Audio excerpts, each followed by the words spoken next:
Next up on the menu, we have lean guts and the importance of health prioritization. Now, lean guts look weird. It's like a BBL before a man on his belly. It's just unnatural and it sticks out like a sore thumb. You can notice a lean gut when you see it, just like you can notice a beer belly. Let's get up out of the video. Talk to me. So recently, a huge producer by the name of Keith unfortunately passed away at the young age of 29. Now, with the death of this brother, there was no foul play. Wait, Keith died? He made some of my favorite beats, bro. Keith, fuck that nigga up. That nigga made good beats, bro.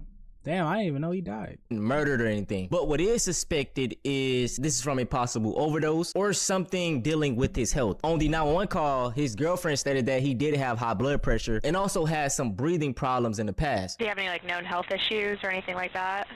Yeah, sometimes he has like breathing complications and like high blood pressure. So in today's video, man, I want to speak on, drug addictions, also how we take care of our health, specifically in the black community, and also lean guts. Now, first and foremost, man, I want to say rest in peace to Keith. His catalog at the age that he was is amazing, right? This man has produced so many hits, and it's just sad to look at like, damn, he done lost everything now. I'm pretty sure he had all the money he needed. He could live the lavish lifestyle. He could have all the cars, all the clothes. This is just a cautionary tale that, money don't mean anything. Success doesn't mean anything if you're not taking care of yourself. Exactly, and that's why the expression money doesn't buy happiness is true. The happiness it does buy is temporary because you will inevitably want more because you are a human. And that is why you must cultivate your own happiness, because when you do that, the money is secondary. It's tertiary even. It doesn't really make or break you, but money will seek you out because that's just the person you are. And that's the ultimate way to live life.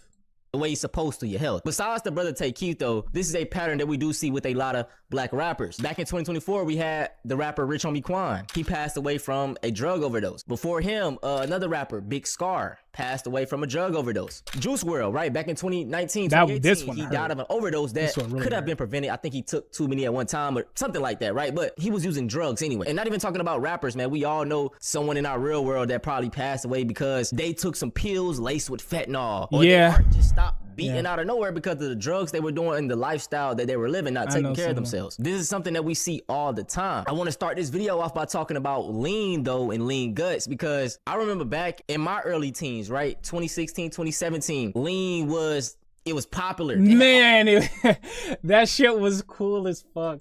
For some reason, when we were younger, we were like, oh man, I'm sipping lean. It's like a blueberry Sprite. Or not a blueberry, but like grape Sprite, a grape soda, and like this lean, man. Bro, that was like 2016 type shit. 2017, yeah, 2016. All of the pictures of cartoon characters drinking lean. I would hear rappers talk about it. It looked cool, man. It was like this purple substance, had Jolly Ranchers in it. And thankfully, I never went down that path of trying it, but it looked cool to me. It was enticing. If I was around it, I maybe would have tried it. Anyway, this stuff is dangerous, man. It is a very expensive habit. And also, it's basically like liquid fucking heroin. So this is all around. Just like every fucking drug habit. Cigarettes are very expensive as a habit. Drinking, weed, all of that shit, insanely expensive as a habit. And that's what, and it's a habit that's gonna fucking kill you. So, less so weed, but you get what I'm saying. It's gonna kill your pockets. A bad drug. And if I do have some people that want to get into sipping lean, hopefully this video can deter you away. So right here we have a video of a rapper. I actually used to listen to his brother, right? His brother was pretty big back in the day. His name was GB Capo. He ended up passing away in a shooting. I still listen to his music to this day, man, right? But he has a little brother named Doo-Wop. Every time I see Doo-Wop, man, y'all can see by the picture right here, bro, he's just swollen. And this is what they call a lean gut. Niggas walking around like they pregnant. And this is every time we see him. This is a video of a lady talking about him, but just pointing this out, bro, this looks insane. And he is Chief Keef's right-hand man, right? He has money, he got the chain. But it's like, brother, come on. Another rapper, Babyface Ray, he used to be very skinny. This was like a before of him, and just to see him now is crazy. But I ain't even playing the audio, but I'm just, because he has a lean gut, at what you would say as well. But what you notice, man, like these niggas get money, and they start eating good. They start eating too good.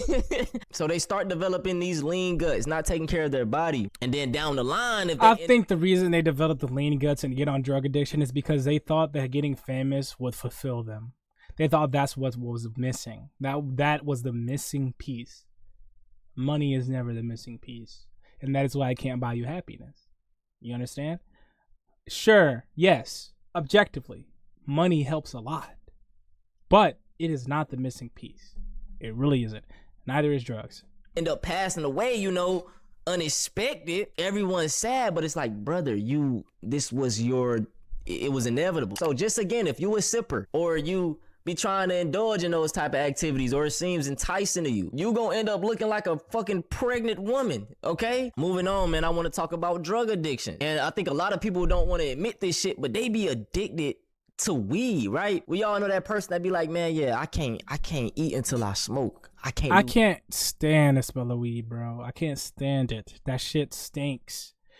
I can stand it better than cigarettes, but weed to me is always intertwined with cigarettes. I don't know why. The places I go and where I walk,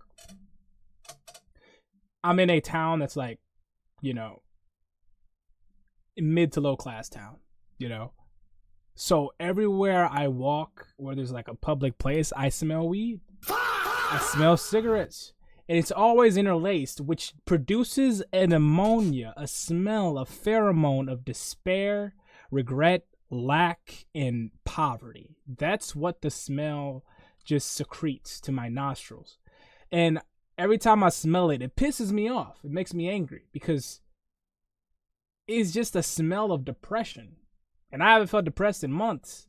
So it just makes me, it throws me off, bro. I fucking hate the smell.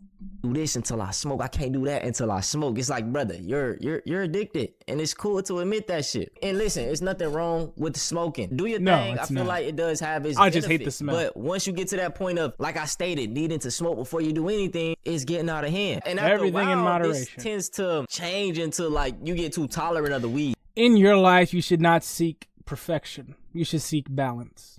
So then you start going on to other drugs, you know, the pills. A lot of people they love talking about pills. Pills, in my opinion, is damn near like fucking heroin. You putting like, you know, what's the difference? It's just a trendy way of doing heroin. And I watched one of my favorite rappers like basically end up an addict and throw away his whole career because of drugs, man. Y'all know Famous Dex, he was cold as hell, but I literally watched him go down because this nigga was so addicted to drugs. So man, every day I appreciate that I have never wanted to do drugs like that. Like I've always been sober. I understand that a lot of times people, you know, they do drugs to get an escape, but it's not good to escape all the time. Sometimes you need to face things head on. Feel that uncomfortability, feel that anxiety sometimes, feel that frustration. It's okay. You know what I'm saying? You're human. A lot of times people just want to mask it so they hurt. Yeah, so metaphysically speaking, the weed and the drugs have no effect on your metaphysics, on your frequency, that is.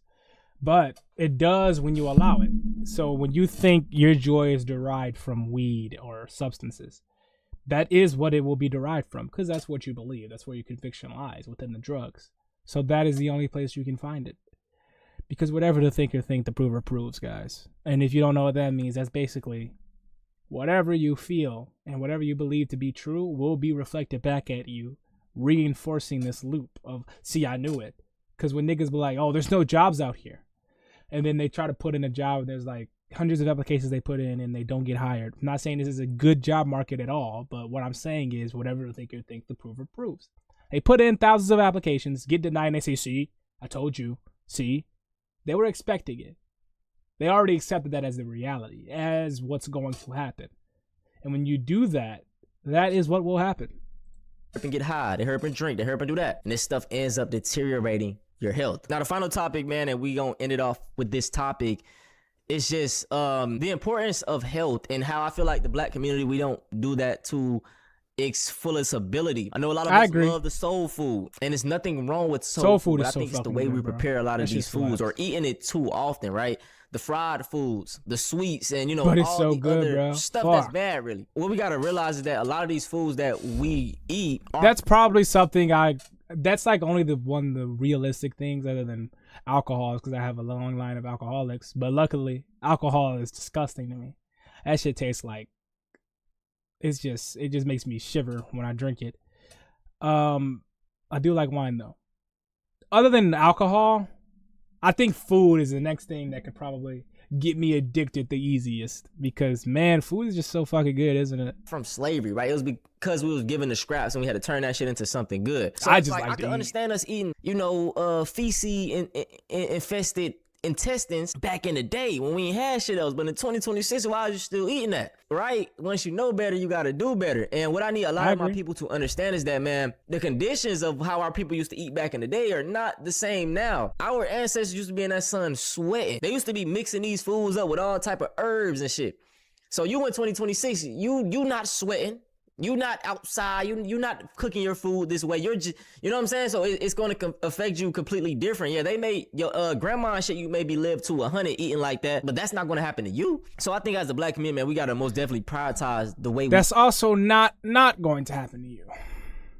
Case by case basis. Eat, right? We deal with so many diseases that we can prevent, you know, diabetes, high blood pressure. Those two, we hear that, like, you know what I'm saying? Like, it's fucking normal. Yeah. And then they just give you the pill. It's not really fixing shit. It's just treating your symptoms. Like, you're not changing your eating habits. You're not working out. So it's like, man, come on, bro. What are we doing? And, you know, I'm at the point of like, when I'm talking about stuff on this channel, is focusing on things that we can control, right? We know white supremacy is real. We know that how anti-black this world is. We can't change that. These people gonna hate us or they gonna love us. It don't really matter. But things like our health is a big focal point that we, you know what I'm saying, we can lean into. Eating right not only just affects your physical, but it also affects your mental. A lot of times people have mental problems. Shit, they depressed because they vitamin D levels low. Go outside and get you some sun. You too anxious. You not getting enough magnesium. So it be so much stuff, man. And I swear, y'all, like a couple years. I'm telling you, the inner is an affection of the external, and vice versa, because it's one. But the only thing is, the only way you can change things is through your internal. You can't change things any meaningful way through the external only. So eating right, explicitly for the sake of eating right, yes, it will make you more healthy, but it will not get rid of your depression. It will not make you more successful. It will not bring things into resonance for you. The only thing that would do that is how you feel. You understand? With all that being said, I think he made some really good points. We need to start prioritizing our health more in the black community. I agree. There's a lot of shit we need to do, but we are not as bad off as these dumbass white supremacists try to make us out to be. Try to make us out to feel like we are, because that's just not fucking true. We're just like every other human. Spoiler alert. Everyone should know that, and you should too. Thanks for watching. Have a better day than me.